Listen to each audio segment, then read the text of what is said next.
Hi guys, welcome to another episode of the Hot Seat, and today, as you can see, I'm the last woman standing. So we're going to dive right into the conversation, to today's conversation, and we'll be talking about the World Athletes of the Year 2024. World Athletics just unveiled them recently, and I'd like to hear your thoughts, to know your thoughts about it. Do you think there was fair judgment when it came to the unveiling of the athletes? Like, for instance, the women's World Athlete of the Year, Sifan Hassan, did she deserve to be there? Men's World Athlete of the Year, Tebogo. On the women's track, Sydney. Women's field, Yaroslava. The women's out of stadium, Sifan Hassan. Then the men's track, Letsile Tebogo. And the men's field, Duplantis. And men's out of stadium, Tamirat Tola. So these are just my thoughts about who deserved to be where and why they snubbed, most importantly, why they snubbed most of the athletes who did extremely well. So for the women's World Athlete of the Year, I feel like Beatrice Chebet should have been the one to take the prize home. I mean, Chebet has been very exceptional this year. Breaking the 10,000 meters world record. It was just but her second race.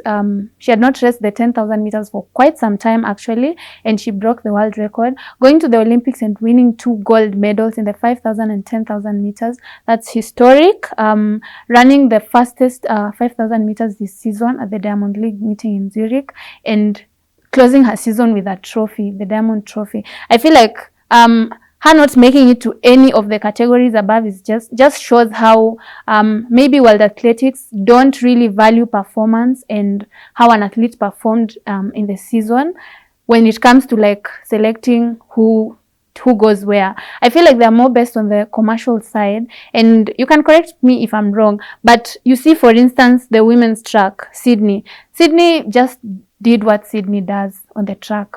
Breaking world records. I mean, she's broken her world record, I think 6 times, if I'm not wrong, 6 times. And this year, she started her season quite late at the US Olympic trials. She broke her record there, which, I mean, I feel like it was expected. It's not like a wow thing, as in Sydney broke the record, so it's news. Went on to win her Olympic gold medal in the hurdles, also in the relay, but the relay doesn't really count. So Sydney winning the women's track athlete of the year, I feel like there was a bit of some bit of corruption there. And as you can just see, look at what Beatrice managed to achieve on the track and what Sydney managed to achieve on the track. And I know people will say people voted, Kenyans were supposed to vote, her fans were supposed to vote, and World Athletics also had a role to play in how they narrowed down to who should take what home. For instance, the men's World Athlete of the Year, Tebogo deserves it. Tebogo has been very impressive this season, had a rough season starting like with the loss of his mother, but kept on pushing and pushing, made history for Africa. And he surely deserves to be named the men's World Athlete of the Year and the men's track athlete of the year. That one we don't have a problem with. But when it comes to the women, I fail to understand why Sifan was named the women's World Athlete of the Year.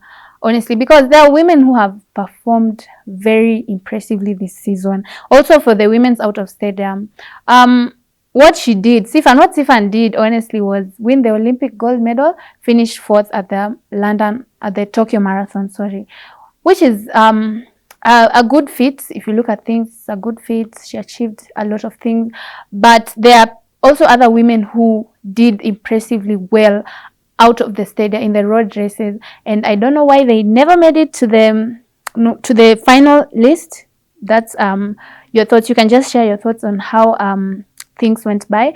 But narrowing down, I just feel like World Athletics are leaning more on the commercial side, and results don't really matter at this point. And even if Kenyans do everything that seems right in terms of performance, because we have really great we really posted great performances this year, but never made it to the final list. There was no Kenyan who actually had a breakthrough, and I think it's because Kenya does not have a huge commercial impact to World Athletics, and they don't really market the sport market world athletics that much. That's the reason behind being snubbed, because world athletics looks at the commercial side and looks at the wins they make. If they select somebody like Sifan, what does Sifan bring to the sport? If they select somebody like Sydney, you know, the US is like contributes a lot when it comes to like the commercial benefits of world athletics. So they certainly had to like have an American there.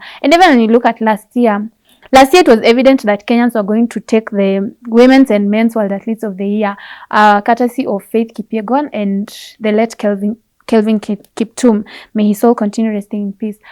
It was evident, and that's why you see probably World Athletics decided to include these other categories so that there's just they can also gain from that. So this selection is not based on performances solely, and if you look at things, probably performance doesn't even play like a huge impact. It's like the commercial benefit. For Tebogo has brought glory to Africa, definitely, glory to Botswana, and that is a huge feat. You know, like for the whole of Africa will recognize world athletics and stuff like that. So that's like a plus also for them.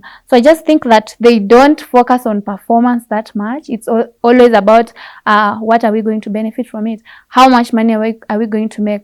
What kind of exposure are we going to get from this? And you can just share your thoughts. What do you think about them? Selection? What do you think? Who do you think deserve to be the women's world athlete of the year, the men's world athlete of the year? You can just share your thoughts, and that's it for today. So remember to subscribe and share your thoughts in the comment section. I've been your host, Abigail. Have a lovely day, afternoon, evening, morning, whatever time you're watching this. Bye. Cheers.